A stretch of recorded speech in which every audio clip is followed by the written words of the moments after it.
Welcome to Vicious Whispers with Mark Tullius, your source for horror, sci-fi, suspense, and all things violent. Thank you so much for joining me today on Vicious Whispers with Mark Tullius. At the end of the episode, I will be playing the brand new audiobook version of Trying to Die in the Wild West that just came out on Audible, Spotify, Apple, all those good places. I will also be giving away codes for the free download of the audiobook. I will put that into the newsletter, which goes out on Friday. So you should already be signed up for my newsletter. If not, sign up for that. Get the Morsels of Mayhem, whatever other free book I may be giving out. You can get that on my website, marktullius.com. Sign up for that free ebook and get on the newsletter. So I know I read some of the Wild West to you guys. I probably didn't do a great job. Let's go with the professionals. I'm not going to play any of the death scenes, my favorite part, but I will run big chunks. So I think we'll go with like the first 4 or 5 chapters. I got to see time-wise. But I'd like to get through this within the next 5 weeks, because after that, that's about the time that Ghostland comes out, and I'm going to want to jump on that. Also, I just had a lot of fun finishing up the first part of Trying to Die in the Dark Fairy Tale, thinking about some of those death scenes. There are quite a few that I don't have any ideas for yet. I mean, I could force them, but first I want to see what Evan thinks of the main story, what the decision points are, if we're keeping those points, then we go further into it. But for the really cool death scenes that I was imagining, yeah, I think I want to keep those. There's some pretty disgusting ones. Those should be a lot of fun to work on. But as soon as I got that done, so I sent that off to Evan on Friday, I believe, and then I just spent the weekend working on Death Fest, formatting that, getting all the last little notes and things like that together, because that advanced reader copy, the ebook version of it, is going out next week. That will be sent to influencers, people like that. I'll send it to beta readers and all that relatively soon, not just yet. And I'm also making the print copy. So next week, actually in a few days, I will go ahead and get the advanced paperback copy formatted completely. It's almost done. I'll get the proof sent to me. I'll send a copy to Glenn. We'll go over it, make sure there are no corrections, and then I will send that out as well. So that book should be out about, well, actually a little bit before Ghostland. So I'm thinking like 3 or 4 weeks, and then I definitely will be sending those out to all of my special readers. So that's what's been going on lately. We finally put out Trying to Die in a Hellhole by John Palisano. That's just a short story with an alternate ending. We were very excited to see that hit #1 new release in teen and young adult interactive adventure single story. Is a very precise category. That's what I'm realizing, the importance of that, finding the right niche. So that did great. I don't even think I mentioned that it was released and it got to #1. So that was super cool. It's awesome to see that the series is growing, right? Now I can put some money behind advertising, that we have, 5 full books. Death Fest and Ghostland will be 6 and 7. Plus there's Hellhole. I just got the cover for the sampler. I'm going to put that out next week as well. That will be free, or it should be free on most sites. I'm going to try to get it free on Amazon. Sometimes that could take a little bit of work, and I'll also have it down as a free download on the website. So we got that going on. Got the cover for Ghostland being created. We got the first version of it. Duncan and I are going over it, seeing what we would like change. We'll send that into them, get those changes made. But I think it should look pretty cool. Really like the colors, really like the font, just about finalizing some other little things. So pretty exciting that all this is finally coming together. It's been a pretty good week physically. Got to go to the acupuncturist. That's always awesome. Definitely helps. And I picked up my jiu-jitsu training. Not necessarily the intensity of it, because I still need to take it pretty easy. But I am now going with my wife to her 6 o'clock at night class. So this week I skipped Monday morning because I was a little hungover, drank a little bit with people on Sunday. Did not feel like going to train at 6 in the morning. Sorry, coach. But I did go 6 that night with my wife. And then went the next night with my wife, daughter, and my niece. My son was there also, but he only did a little bit of class with us. That was super cool to be able to train with all of them. And I didn't partner with anyone else except for my wife, daughter, and niece. So that was kind of cool. That way I could be safe. I can learn. My wife is very knowledgeable. She's a great partner. So as long as I don't accidentally hurt them because I'm much, much bigger than them, it's all good. It's kind of funny. The reason I hadn't, well, part of the reason why I hadn't been training at night is, well, I'm tired. And I didn't think I would be a good partner for my wife. I was afraid, because of the size difference, I'm not going to really help her much. And just doubting my ability, doubting my, ability to move, my jiu-jitsu knowledge, all that kind of stuff. She was kind of feeling the same thing about herself. She was worried that she wouldn't be a good partner for me. We were laughing about it afterwards. It made so much sense to train together. And it's awesome. She's really into it. I'm starting to get back into it. It's fun getting these skills back and being able to train. So I will be there tomorrow morning. Then Saturday, my son will be having his jiu-jitsu party at 10th Planet Whittier, which should be awesome. I think there are going to be some parents and teenagers on the mat as well for this jiu-jitsu lesson party. And then Sunday, I'm planning on going in for open mat. Not going crazy, being safe, only rolling with guys that I know that are safe. And so that is what I have been doing. What I did today was not really work at all. I worked a little bit in the morning when I woke up before I got the kids up for school. But then I went to go see my buddy Anthony Johnson. He was the co-host of my first podcast, Unlocking, and just a great friend. Haven't seen him in a long time, so every once in a while we get together. Today I decided to drive about 2 hours, listen to German podcasts both ways, so that was cool. But it was awesome catching up. It's nice being able to take off of work for something important like that. And I was telling my daughter how cool that is, that I want to work. Like, I want to come home and fix up these Facebook ads, and I want to check out the Amazon ads, and I want to write that description, and I want to put out this book, and I want to get this cover done, and this is what I want to do. I'm doing what I really enjoy. And I was just telling her, I was like, I hope you find something like this where you are passionate about. Like, this is what I want to do. This is fulfilling me. This is something I am going to do until it no longer does. But I'm feeling that it shall last a while.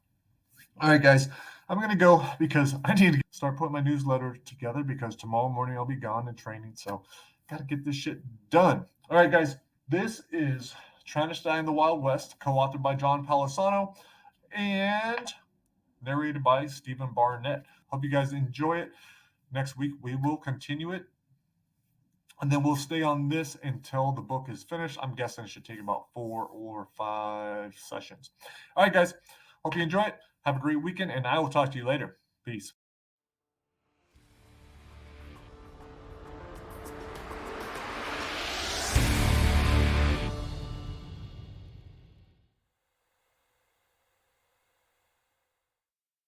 My back's resting against the west wall of our house, the only side with shade.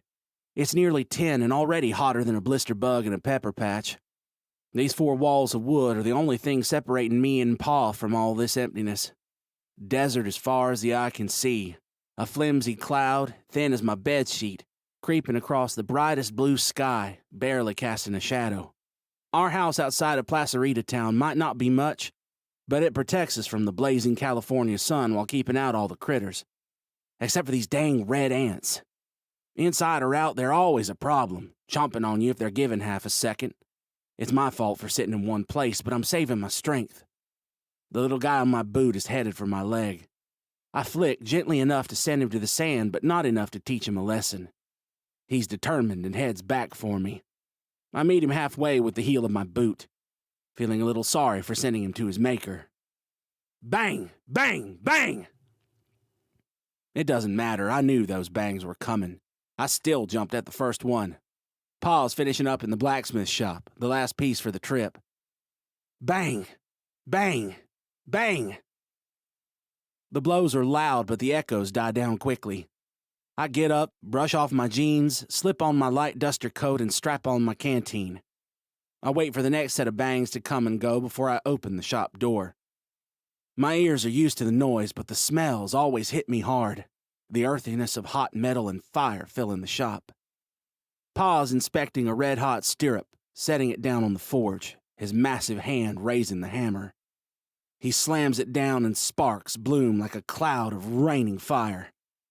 He looks like a god to me, like someone forging the great cities of ancient Greece or Rome. I can only hope one day he'll come to look at me with some sense of pride. The first few seconds in the shop are suffocating, the sweat streaming down my face. Pa takes off his hat and wipes his forehead with the back of his hand, smearing the black smudge. "Nice timing, Rocky," he says, his voice a deep rumble. I nod, but keep my lips shut because Pa's still talking. "Make sure you carry enough water with you to get you to town." He slips his hat back on, puts down the hammer, and raises the pincers. "This load's gonna be a clip heavier than usual, boy." The leather saddlebag beside the forge is stuffed with horseshoes and stirrups. I nudge it with my foot. Maybe if we do well, I can put some away toward a four-legger to help out. Tack of the town has got a couple on the cheap. "We'll have to see." Pa uses the pincers to lower the stirrup into a cauldron of water. He disappears in the steam for a second and reemerges, his face glistening. "It's been a real light year," he says. "Not that I like the idea of you having to carry so much by hand." My grunt surprises me when I pick up the bag. I play it off with a laugh. My back's already mad at me. Pa puts the stirrup on the drying rack. "Take the wheelbarrow." "I don't want to risk it getting broken or taken." "I trust you." "It ain't me I don't trust," I say. "It's all the people in town. Someone's apt to steal it. Plus, it ain't gonna be no fun pushing it over the hill." Pa uses the pincers to pick up the last stirrup. "More reason for you to hustle as much of the haul as you can, less to carry home." Even though it's never happened, I say, "I aim to carry only coins back." Pa nods and laughs with approval. "That's the spirit. None of those banknotes." Pa gestures for me to open the left satchel and sets in the stirrup. "They ain't ever no good when we go to cash 'em in." Don't have to tell me twice about them notes. I close the clasps on the bag and say, "Biggest scam going." Pa grins. "Right you are." The bag's heavy as a hay bale and I have to use both hands to raise it. "Here's to this being empty." "More important, be smart and be safe." "Always." The fresh air cools my sweat and gives me a bit of energy, making me think the bag's not so heavy after all. I set it down and double-check my pockets, comforted by the folding knife and the handful of nuts. More out of superstition than reason, I slide a horseshoe from the bag and stick it in my duster's long pocket. A piece of Pa keeping me safe. The sun's just getting warmed up. By the time I get to town, it'll be dead hot. I take a deep breath and steel my mind, adjust my hat so the sun's off my face. One day, I aim to be able to have a horse of my own when we can afford it and justify the expense. Maybe if they ever bring that rail station to Placerita town like they've been promising, the town will grow and there'll be more work than we'll be able to handle. With the saddlebag strapped over my right shoulder, I close the fence door behind me and cross out into the unmade lands ahead. The clear blue sky is interrupted by a trio of hawks circling brush down below. One dives, impossibly fast, silent, comes up with something long and rope-like. Snake. Jeez Louise. I feel sorry for the snake. Can't help but wonder if it knows it's done for or just going on one hell of a ride. The hawk dives back down to the desert floor to have his lunch, in the same direction as the path I'm taking. The path is well worn, but not paved or official. The cacti and succulents surround me like a maze. It's been a month since my last journey, and the plant life seems to have grown 5 times since then. The bright oranges and reds of their stubby flowers contrast with the muted greens of their stems and the dull hue of the sand. I can't smell the plants, though. Everything overpowered by the sand heating up from the sun, a mix of earth, rock, and minerals. 60 paces or so on the other side of the path, there's the hawk tearing apart the snake's head with its talons. It sizes me up for a split second, then goes back to its work. I've always been a bit squeamish at the sight of blood, even a snake's, but I can't take my eyes off it, the beak ripping and tearing flesh. A few steps down the path and I lose sight of the hawk behind the bushes, but I keep on moving, whistling to calm my nerves. I cut the second note short and freeze, terrified by what I think I just heard. Rattle. Oh, crap. I don't know where it's at. Rattlers are best at blending in, never wanting to be seen, but I'm pretty sure it came from the large bush behind me. Keep calm, I hear Pa tell me. Every year when it gets hot, we find rattlesnakes on our property. That's why we search for 'em using sticks to open doors and poke the hay before hauling it. But out here's a different game. Instead of the rattlers coming onto our territory, I'm intruding on theirs. I ease away from the bushes and continue up the path. Rattle. I jump back, only 2 feet between me and the coiled rattlesnake I nearly stepped on. And he's ready to strike. Jumping back blind is too dangerous, and this rattler in front of me is going to strike. I bend at the waist and drop my shoulder, whip the saddlebag off my back. It crashes down on the dirt, the tip of the snake's tail sticking out, giving its last rattle.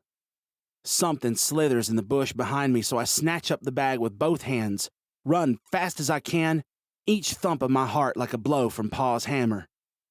About 20 yards down the path, I turn round, my whole body shaking off the fear like a deer who dodged a bullet. The smushed rattler is in the same spot, no sight or sound of any others. I've got to pay better attention. Part of me wants to rush back to the ranch, but Pa would be madder than a bunny stung by a scorpion. No doubt he'd make me turn right back around. I heave the saddlebag over my left shoulder and head for town. The path curves and twists up a little higher, the ground uneven but familiar, even though last summer's fires destroyed most of the growth. A lot of it has come back, desert blossoms sprouting from the burned husks of the chaparral. From the top of this outcropping, the entire valley spread in front of me. An unbelievable view every time. So beautiful and vast, I can't imagine anything better. This is my home. On the far side of the valley, Telegraph Hill stretches up. Makes me feel like I'm on the edge of a giant, dried-up lake. I throw the saddlebag over my other shoulder and head down the path, 1/2 mile at most to the valley floor. If I had a horse, I wouldn't work a quarter this hard, not to mention all the time I'd save. Less likely to have any critters to worry about, too. Even the rattlers.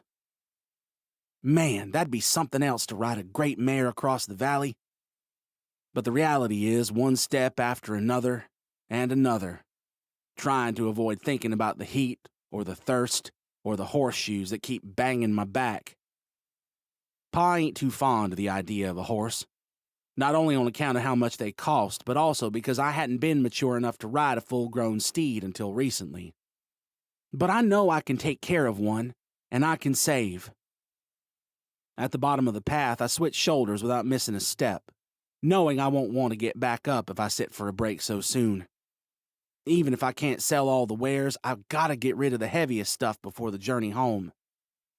There's light reddish bush blooming down here, a nice contrast to the green and black, the endless stretches of sand.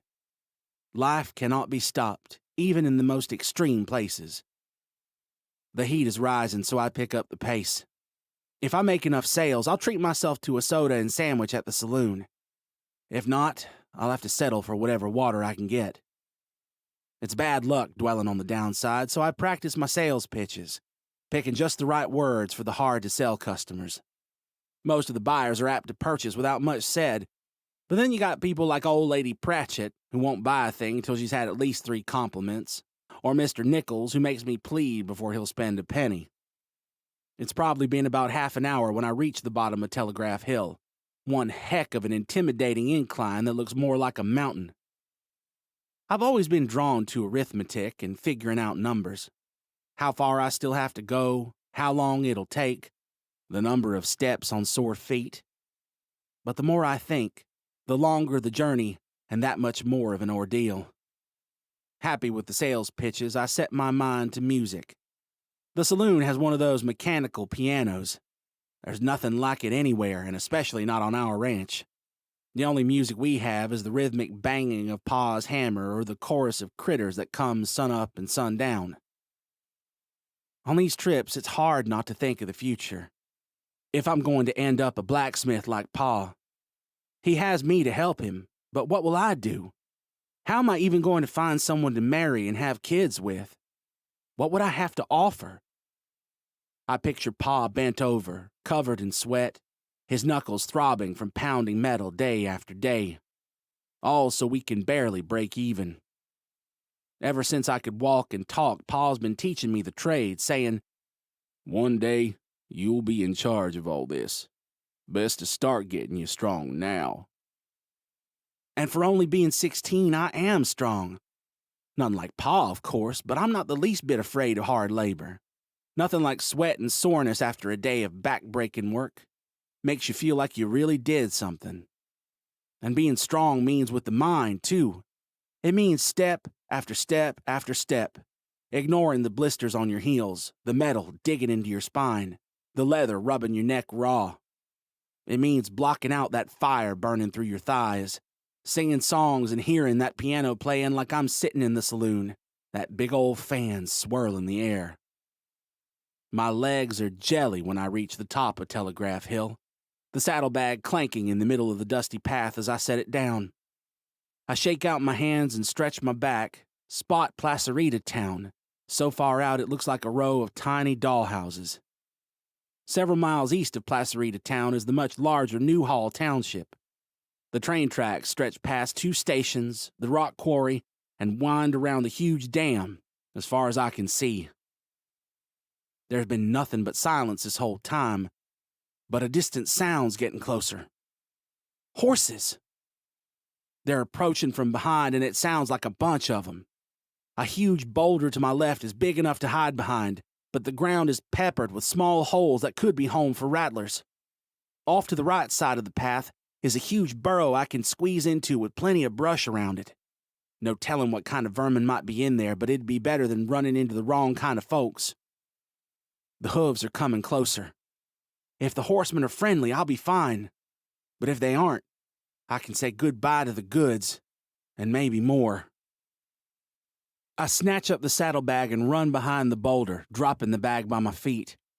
Crouched down, I press myself against the rock, praying no rattlers are coming out of the dozen holes surrounding me.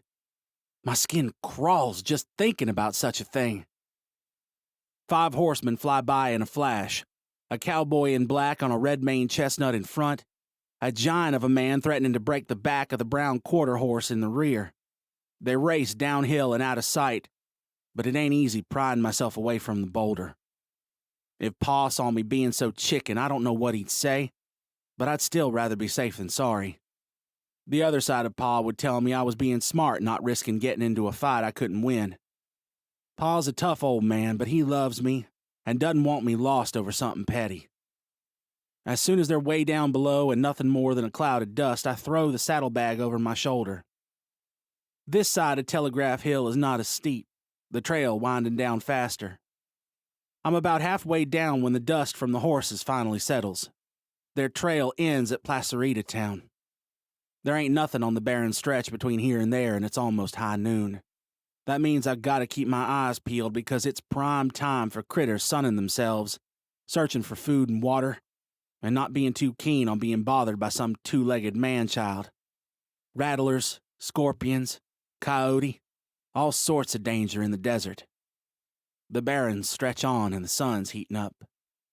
My canteen's close to empty, so I take just a small pull. There's barely enough water to give my mouth a thin coat, and I know it won't stave off my thirst for too long. I'm grateful I'll be able to refill it in town. It takes most of an hour before I'm close enough to smell the outhouse behind the Placerita Town Hotel. It reeks from cooking in the sun. The town's small enough to see from one end of it to the other. The hotel and barber on this end, the Sidewinder Saloon and Cahoot's General Store are the 2 biggest draws in the middle, the barn and tack shop at the end. I stick to the left side of the street, the Sidewinder calling my name. All I want is something cold and sweet and a chance to sell a few pieces before hitting Cahoot's. The hitching posts in front of the saloon are packed, the smell of horse shit overpowering that of the humans. "Stop right there!" Someone shouts loud enough to make me jump. It's Derek, leaning up against the side of the hotel, chewing on some loose tobacco, his jaw moving like a horse chomping hay. He's got me beat by 2 years, but he's on the small side, just like his dad, who's a minor. Derek nudges the bigger kid who's sitting on the wooden walkway, swirling something in a tin cup. Well, you look at that. Look who joined us. Ronnie, the sheriff's big but not very bright son, looks up. Where are you going? I'm tired, fellas. Just need a drink at the saloon, then I'm going to sell some goods. Derek's hands are on his hips, his chest puffed out. You can't just walk right in here like you own the place. This isn't the first time Derek's messed with me, and I'm pretty sure it won't be the last. I keep it cool and point toward the saloon. Please. He walks closer and says, Not without paying the entering town tax. There's no such thing. It's for you, he says, sticking his face so close all I can smell is the chew. I know how this game is played. What's the tax? What'd he say? 4 horseshoes? You're out of your mind. Pa will... He grabs the tin cup from Ronnie and says, Or drink this water. What's wrong with it? I ask. Nothing besides some mousy tears in there. He pulls a limp mouse out of the cup and tosses it over his shoulder, where the black mare stomps it flat. Derek gets in my face again. So what's it gonna be? Derek kicks some sand, sending a plume up and around us. So what's it gonna be, little man? Need Ronnie to make up your mind for you? Yeah, Ronnie says, his dull eyes getting brighter. I'd be crazy to fight them, and there's gotta be something awful in that water. Fine, I tell Derek. You can have your tax, but you'll have to go get it yourself from my backup bag. Your what? Derek asks, his voice higher pitched than normal. The one I keep hidden down the path. I hate hauling all of it the entire way. I only go back for that one if I sell out of these. Ronnie's nodding his head. Derek don't look so sure. Where's it at? He asks.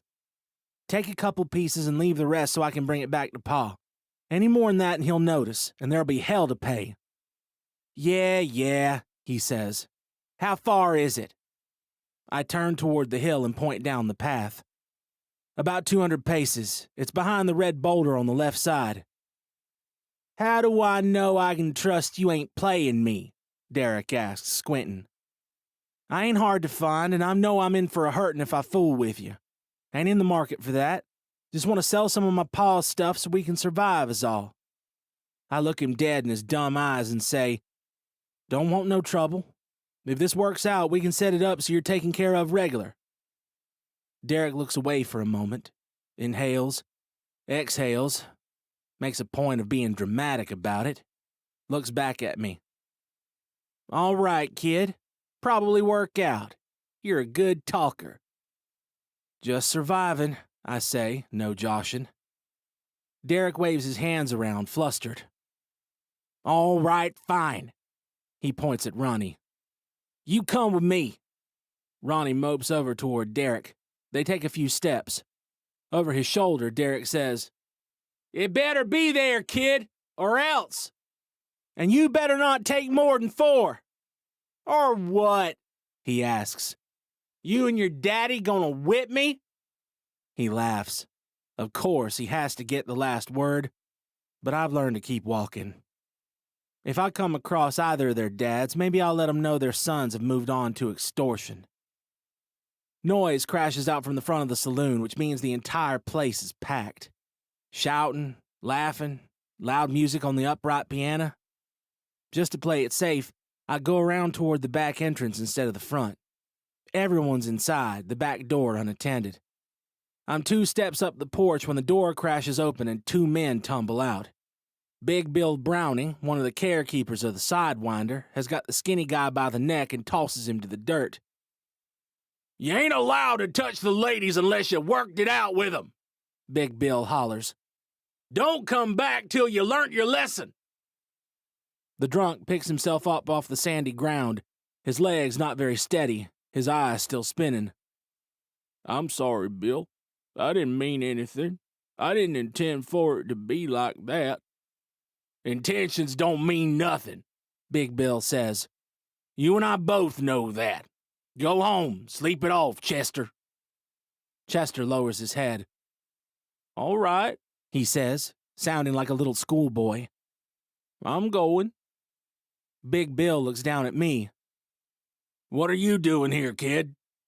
I show him the bag. Pa sent me down to try and keep us in our place is all. Well, you be careful. Got a couple rough ones in here. The kind that'll shoot boys your age for sport. I hope he's exaggerating, but Big Bill ain't known for that, and I've never seen him so intense. He disappears into the building, and I follow. Everything reeks of beer. The distinct mix of hops and grain boiled down. Filthy men congregate inside, dirt from the desert caked into every crevice, cattle and horsehair all over their clothes. All the action's up by the front, a huge circle of men huddled like they're itching for a fight. Most likely the same group of guys who rode over the hill. I pass by a man and woman engaged in a deep embrace that has them looking like an anaconda wrapped around a mongoose. The writhing couple pay me no mind, though, as I follow Big Bill to where he joins Reese behind the bar. Hey, Rocky, Reese says, speaking loud to be heard over the din. You came on an awfully unlucky day. Seems so. I lean against the rail, putting my bag between my body and the bar. Just trying to sell some of this stuff for Pa. He nods. From far away, his longish blonde hair and bright eyes make him seem young. Up close, you can see the years etched into his skin, especially around his eyes and mouth when he smiles. Tell you what, in the name of time and getting you safe, I'll take 5 or 6 pieces and move them over the next couple of days. Give you the money up front. Lighten your load. Throw in a sarsaparilla to sweeten the deal. I can't hold off smiling. That'd be just swell, Reese. You bet, he says with a nod. Easy on you, good for us. Added benefit for our patrons to be able to buy some irons, too. Show me what you got.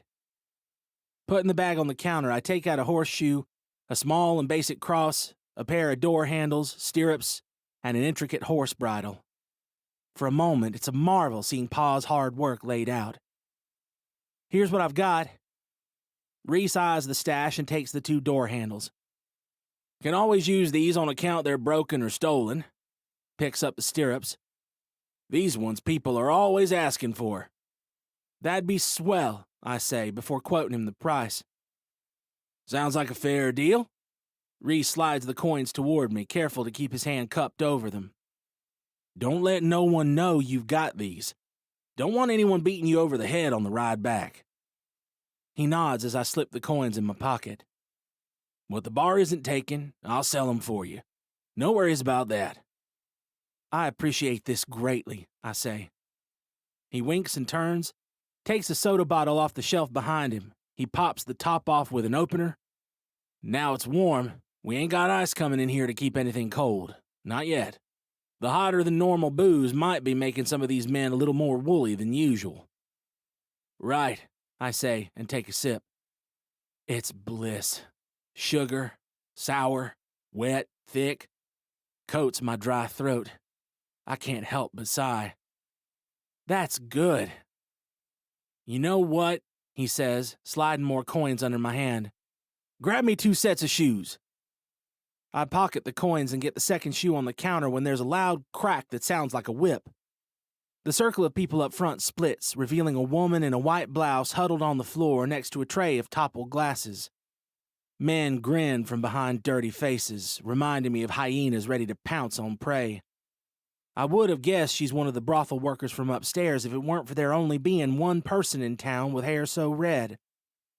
Everyone's turned to the mean-looking man with the bushy brown beard who's laughing hard at Jolene picking an empty mug off the floor. He raises his hand and swats Jolene's backside, sends her sprinting off like a deer. The men howl and laugh as she runs right past me for the storeroom, her teenage eyes filled with tears. You ain't ever seen a woman before? One of the hyenas says. I don't say anything about her age or who her daddy is. I just shake my head and say, not treated like that. My quip inspires another round of guffaws. You hear that, Henry? The man in black asks, taking his time twirling the ends of his mustache. Jumpin' John Wyatt, the leader of the Jumpers, as evil as they come. You going to treat a lady with such disrespect? He asks, his sarcasm almost sounding genuine. Everyone laughs. In a blink, they turn to something more interesting, as if nothing happened at all. All I want to do is make some sales and lighten my load. But maybe what Big Bill says is true. If they got no problem making a young woman cry, then what'll they do to me?